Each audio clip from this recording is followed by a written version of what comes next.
All India तंजीम इंसाफ के सूबाई general secretary और नौजवानों की आवाज़ अमीख जामी ने भोपाल से में सेमी की 8 नौजवानों के इनकाउंटर के बाद मुस्लिम सियासतदानों और मुस्लिम तंजीमों की खामोशी पर सवाल खड़े किए हैं। उन्होंने कहा कि आखिर ऐसा क्या हुआ है कि मुस्लिम तंजीमें और मुस्लिम सियासतदानों ने तो गैर ज़रूरी मसाइल में उन्हें उलझा रखा है जिसका माशरे से कोई तालेना देना नहीं है, लेकिन भोपाल इनकाउंटर पर वो बिल्कुल खामोश हैं। उन्होंने कहा कि भोपाल कत्ल पर इन सियासतदानों की मसलियत पसंदी खामोशी पर पूरे मुस्लिम समाज को चोट पहुंची है।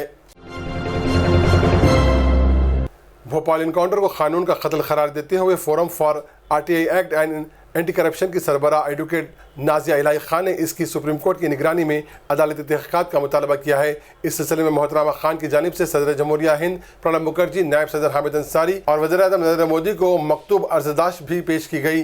भोपाल जेल में कैद कलअदम तंजीम Islamic Student Movement of India SIMI की 8 ज़ेर समात कैदियों की मुबैना फ़रार और फिर उनको इनकाउंटर में हलाक कर दिए जाने के मामले को पूरे मुल्क में शक व शुबे की नज़र से देखा जा रहा है। मध्य प्रदेश पुलिस की इस कार्रवाई पर मुल्क के हर कोने से सवालात उठ रहे हैं। समाजवादी पार्टी में खानदानी तनाज़े के दौरान पार्टी से 6 साल के लिए बरतरफ किए गए राज्यसभा रुकन राम गोपाल यादव को दोबारा पार्टी में शामिल कर लिया गया है। पार्टी सदर मुलायम सिंह यादव ने आज राम गोपाल यादव की बरतरफी को मनसूख करते हुए उनके तमाम ओहदे बशमूल राज्यसभा में पार्टी लीडर, पार्टी के कौमी जनरल सेक्रेटरी और कौमी पार्लियामेंट्री बोर्ड की रुकनीत बहाल करने का ऐलान किया। अखिलेश यादव के करीबी समझे जाने वाले राम गोपाल यादव को मुलायम सिंह की हिदायत पर 23 अक्टूबर को 6 साल के लिए पार्टी से निकाल दिया गया था।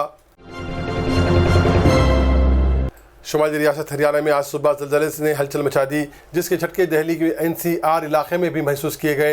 इब्तदाई रिपोर्ट के मुताबिक आज सुबह तकरीबन 4:30 बजे हरियाणा के रेडो ज़िले में 4.2 शिद्दत का ज़लज़ला आया। ज़लज़ला का मरकज़ बावल से 13 किलोमीटर दूर और सतह ज़मीन से 10 किलोमीटर नीचे था। 1 मिनट तक जारी रहने वाले इस झटके की वजह से लोगों में अफरा तफरी मच गई और महख्वाब लोग हरासानी के आलम में अपने मकानात से बाहर निकल आए। दिल्ली, गुड़गांव, फरीदाबाद, नोएडा, गाज़ियाबाद और राजस्थान में ज़लज़ले के झटके महसूस किए गए। ताहम इस ज़लज़ले की वजह से जानी या माली नुकसान की कोई इत्तला नहीं है।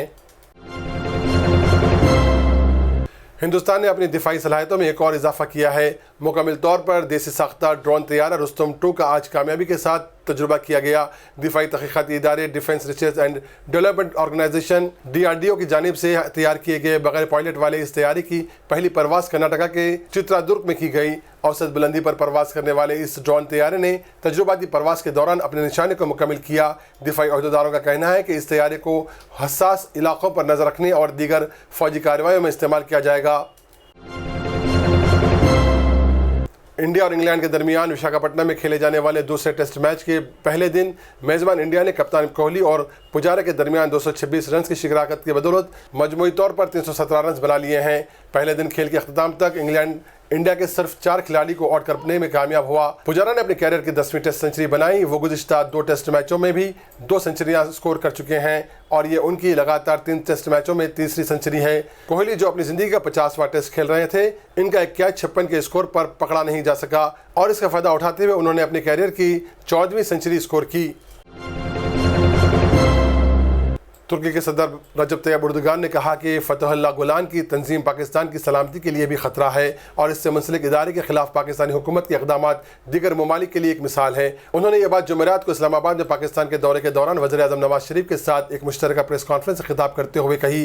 प्रेस कॉन्फ्रेंस में तुर्की के मौजूदा हुकूमत के नाक़िद फतहुल्लाह गुलान की तंजीम के बारे में बात करते हुए तुर्की सदर ने कहा कि ये शिद्दत पसंद तंजीम पाकिस्तान की सिक्योरिटी और अमन के लिए ख़तरा है, लेकिन पाकिस्तान इसके खिलाफ लड़ाई में हमारे साथ हैं।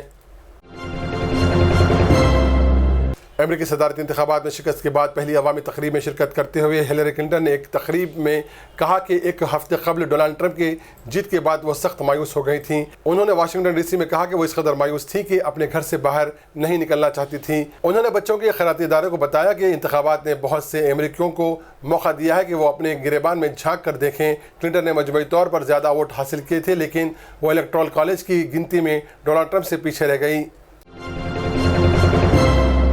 म्यांमार में फ़ौज के क्रैकडाउन से बचने के लिए रोहिंग्या मुसलमान अक़लियत से ताल्लुक़ रखने वाले सैकड़ों अफराद सरहद पार करके बांग्लादेश में दाखिल होने की कोशिश कर रहे हैं। नकल मकानी करने वाले अफराद में से बच्चे भी शामिल हैं। बांग्लादेशी हुक्काम और अन्य शाहिदीन का कहना है कि जो लोग भागने की कोशिश कर रहे हैं उन्हें गोलियां मारकर हलाक किया जा रहा है। इंसानी हक़ूक़ के कारकुनों का कहना है कि सैकड़ों मकानात नजर आतिश कर दिए गए हैं और गैर मुल्की सहाफ़ियों को इलाके में दाखिल होने की इजाज़त नहीं दी जा रही है। सीरिया के सदर बशर अल-असद ने कहा कि उन्हें उम्मीद है कि अमेरिका के नौमंतखब सदर डोनाल्ड ट्रंप दहशतगर्दी के खिलाफ जंग में इत्तेहादी होंगे। ताहम उन्होंने ट्रंप के बारे में कोई राय देने में एहतियात से काम लिया। बशर अल-असद का मजीद कहना था कि अगर ट्रंप ने दहशतगर्दी के खिलाफ लड़ने के वादे को पूरा किया तो वो इनके फितरी इत्तेहादी होंगे। ताहम उन्होंने ये भी कहा कि उन्हें इस बात पर शक है कि आया ट्रंप अपने वादों पर अमलावरी करेंगे।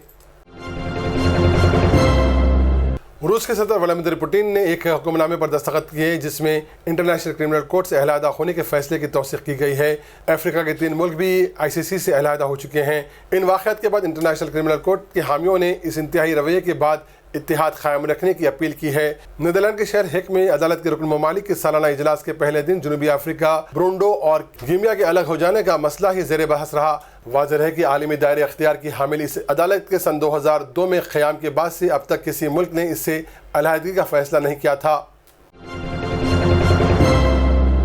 ये थी आज की कुछ अहम खबरें। नेशनल न्यूज़ ऑफ इंडिया के इस खबरनामे का मुशाहिदा करने के लिए हमारे व्हाट्सएप नंबर 7997070544 को अपने व्हाट्सएप ग्रुप में शामिल करें और अब्दुल हमीद शौकत को दें इजाज़त।